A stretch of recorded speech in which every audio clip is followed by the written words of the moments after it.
తెలంగాణ. భోజనం చేసిన గారి నుండి కూడా మళ్ళీ వచ్చి కూర్చోమని చెప్పండి.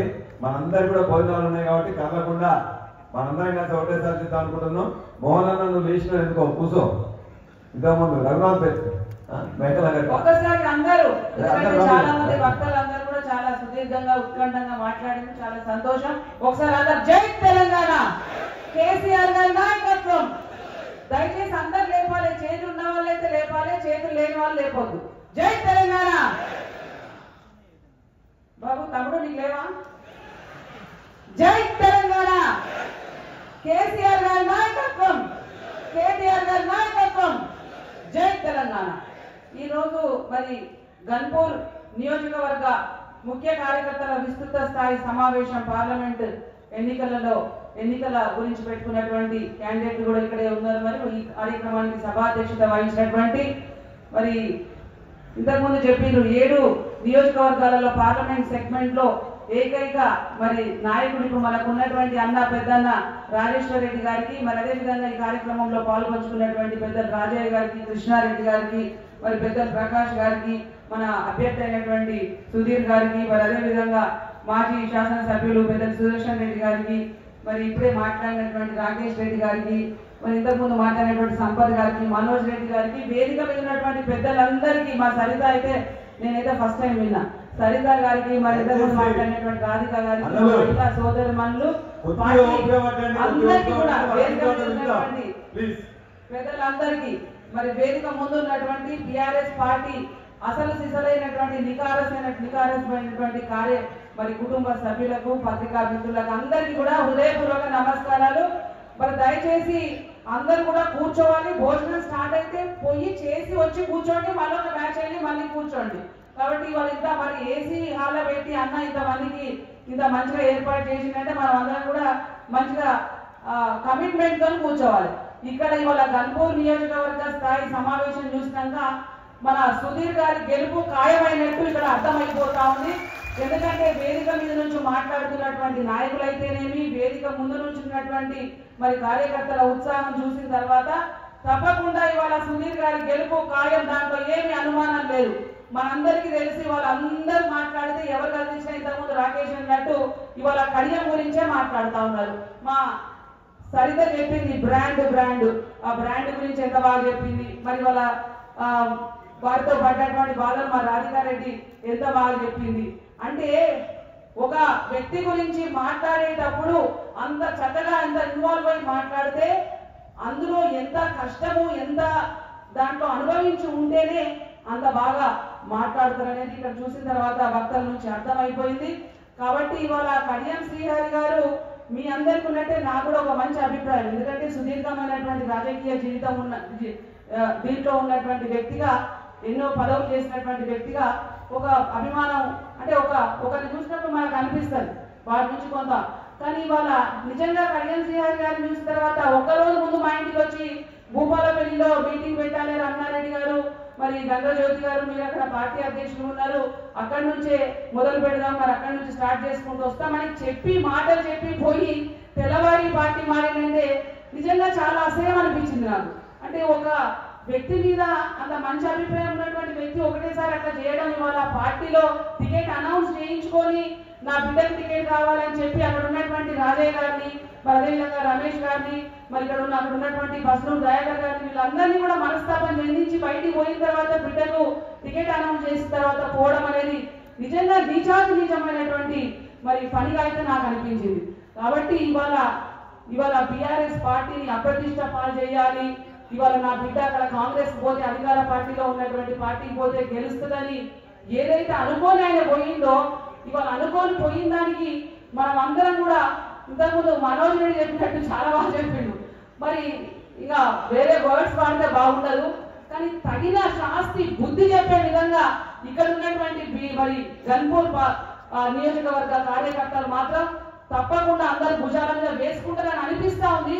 కానీ ఇంకా కూడా కసిగా మీరందరూ కూడా వేసుకొని మరి ఇవాళ ఆయన ఓటమికి ఇవాళ మన సుధీర్ గారి క్లీన్ చిట్ అని ఆయన చెప్తా ఉందట.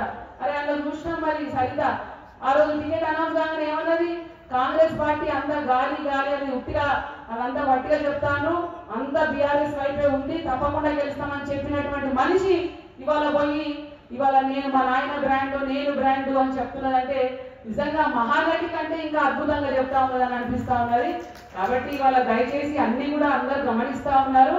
మరి ఇవాళ తప్పకుండా ఇవాళ క్లీన్ చిట్ అంటే ఇవాళ నీ క్లీన్ చిట్ అనేది ప్రారంభంలోనే కనిపించింది. ఇవాళ ఒక పార్టీలో అనౌన్స్ చేయించుకొని ఇంకొక పార్టీలో పోయినామంటే నువ్వు ఎంత స్వార్థపరురాలు అనేది అర్థమైపోయింది.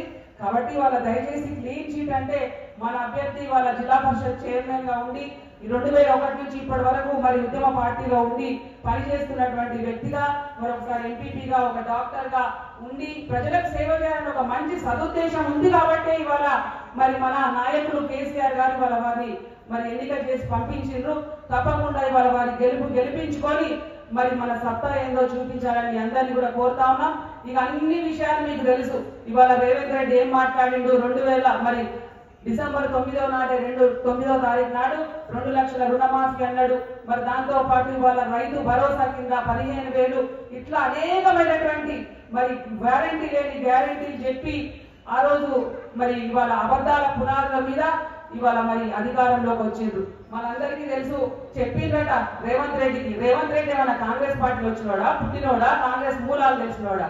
ఇవాళ ఒక బ్రోకర్, ఇవాళ ఓటుకు నోటు కేసులో పట్టుబడినటువంటి దొంగ ఇవాళ కాంగ్రెస్ పార్టీ గొడ్డుకొనిందా? ఇంతకుముందు మరి రాకేష్ చెప్పినట్టు ఎవరో చెప్పిన మనవాళ్ళు ఇవాళ అందరూ కూడా ఇవాళ బీఆర్ఎస్ పార్టీలో ఉన్న వాళ్ళని తీసుకుపోయి ఇవాళ జాతీయ పార్టీలు అయినటువంటి ఇవాళ బీజేపీ పార్టీ, కాంగ్రెస్ పార్టీ ఇవాళ అభ్యర్థులుగా చేసుకుంటున్నారంటే సిగ్గనిపించట్లేదా? 2 జాతీయ పార్టీల కానీ ఈ వేదిక మీద నుంచి నేను అడుగుతా ఉన్నా. ఇవాళ ఇవాళ ఇదే మరి వరంగల్ నుంచి మరి ఆయన ఉన్నాడు కదా, ఎవరు దొమ్మటి సాంబయ్య ఏదో మరి పార్టీని పట్టుకొని అయితే ఉన్నాడు కదా. మరి వాళ్ళ ఆయనకు టికెట్ ఇవ్వకుండా ఇవాళ కొత్తగా ఇవాళ కావ్య అనే వ్యక్తి అసలు ఎవరు? ఒక కడియం శ్రీహరి కూతురైనంత మాత్రాన ఒక కార్పొరేటర్ గానో లేకపోతే ఒక సర్పంచ్ గానో ఏమన్నా చేసి ఉన్నటువంటి అమ్మాయినా ఇవాళ మరి పార్టీని పట్టుకొని ఉన్నటువంటి దొమ్మటి సాంబయ్యను కాదని ఇవాళ కడియం కావ్యానికి ఏ విధంగా టికెట్ ఇచ్చిండ్రు అని ఇవాళ కాంగ్రెస్ పార్టీలో మరి ఇవాళ అందరు చర్చ జరుగుతా ఉంది, బయట చర్చ జరుగుతా ఉంది. కాబట్టి దయచేసి మనం అందరం కూడా అర్థం చేసుకొని రేపు రాబోయే రోజులలో ఈ తెలంగాణ రాష్ట్రానికి శ్రీరామ రక్ష ఖచ్చితంగా మన కేసీఆర్ గారు. ఎందుకంటే తెలంగాణ ఉద్యమం చేసి సాధించినటువంటి వ్యక్తి కాబట్టి ఈ తెలంగాణకి ఏం చేయాలి, తెలంగాణ ప్రజలకు ఎట్లా చేయాలి, రైతులకు, యువకులకు, మహిళలకు ఏం చేయాలి అనేది ఒక పేగుబంధం ఉన్నటువంటి నాయకుడు ఇవాళ కేసీఆర్ గారు. కాబట్టి రేపు ఇక్కడి నుంచి కూడా పార్లమెంట్ కి కనుక మన అభ్యర్థుల్ని పంపించినట్టయితే మన తెలంగాణ గురించి కొట్లాడి నిధులు తీసుకురావడానికి, సమస్యల మీద మాట్లాడడానికి అవకాశం ఉంటుందని మరి మీరందరూ కూడా ప్రజలకు తెలియజేయాలి. ఇప్పటికే ప్రజలలో వచ్చింది 4 నెలలనే ఇంత వ్యతిరేకం వచ్చినటువంటి ప్రభుత్వాలను ఎక్కడ చూడలే మనం. ఈ 4 నెలలనే అందరూ మాట్లాడుకుంటారు. వామో 2500 ఇస్తాం, మా సరిత చెప్పింది, ఫోన్ కొనుక్కొచ్చిందట పాపం ఆమె, మరి 2500 వస్తాయని. మరి వాళ్ళు 2500 లేవు, తులం బంగారం లేదు, మరి వాళ్ళు 2 లక్షల రుణమాఫీ లేదు, ఏమీ లేదు. అవన్నీ చేస్తే కాంగ్రెస్ ఓటేయింది, అవన్నీ చేయకపోతే బీఆర్ఎస్ పార్టీ కారు గుర్తు మీద ఓటేయని మనం అందరం కూడా చెప్పాలి. కాబట్టి మీరందరూ కూడా దయచేసి సైనికుల్లాగా పనిచేసి మన అభ్యర్థి అయినటువంటి సుధీర్ కుమార్ గారి గెలుపుని మరి మన భుజస్కంధాల మీద వేసుకోవాలని మిమ్మల్ని అందరినీ కూడా కోరుకుంటూ, ఇంకా చాలా విషయాల్లో ఇక రేవంత్ రెడ్డి బీజేపీ గురించి చెప్పాలంటే అవన్నీ చెప్పుకుంటూ మన టైం వేస్ట్. మనం చేసినవి చెప్పుకుంటే చాలు. ఇవాళ అందరూ కూడా ప్రజలు అనుకుంటారు ఇవాళ మన కేసీఆర్ గారు చెప్పిండ్రు ఎన్నికల ప్రచారంలో కాంగ్రెస్ అంటేనే కరువు అంటేనే కాంగ్రెస్, ఇద్దరు కూడా కవల పిల్లల్లాగా. ఇవాళ నిజంగా అదే కరువు ఇవాళ విలయతాండవం చేస్తా ఉన్నది. 4 నెలలు కాలే, ఇవాళ నీళ్లు లేవు, కరెంటు లేదు, ఇవాళ పంటలు ఎండిపోతా ఉన్నాయి. ఇవాళ మరి 4 నెలలనే 200 మంది రైతులు చనిపోయి ఇవాళ అధోగతి పాలవుతా ఉన్నారు. ఇవాళ ఏం చేస్తా ఉన్నారు, గేట్లు తెచ్చి ఇవాళ పార్టీ నుంచి గుంజుకొని టికెట్లు ఇచ్చి ఇవాళ ఎందుకంటే వాళ్ళకి అంతా గెలిచింది కదా, మరి మన పార్టీ ఉన్న వాళ్ళు ఎందుకు గుంజుకోవాలి? ఇవాళ గదాని మీద ఫోకస్ చేసింది కానీ ఇవాళ ప్రజా దర్బార్, ప్రజా పాలన అని చెప్పిండ్రు. ఇవాళ ప్రజా పాలన మీద ఎక్కడైనా పెట్టిందా రేవంత్ రెడ్డి? ఏమన్నాడు ఆ రోజు ముఖ్యమంత్రి అయినాక? ఏం అనుభవం ఉండదు, ఒకసారి మంత్రి కూడా చేయలేదంటే నేను గుంపు మేస్త్రిని, ఇవాళ ఒక ప్లంబర్ పట్టుకొస్తా, ఒక ఎలక్ట్రీషియన్ పట్టుకొస్తా, ఒక మరి బొండలే ఫ్లోరింగ్ వేసుకొని పట్టుకొచ్చి పని చేపిస్తాడు అంటే గంత అవగాహన ఉన్నది. ఇవాళ తెలంగాణ మీద, తెలంగాణ ఉద్యమం జరిచేటప్పుడు తెలంగాణ వాదుల్ని రైఫిల్ పెట్టి కాల్చాలన్నటువంటి నాయకుడు. కాబట్టి ఇవాళ తెలంగాణ ప్రజల మీద ప్రేమ లేదు రేవంత్ రెడ్డికి.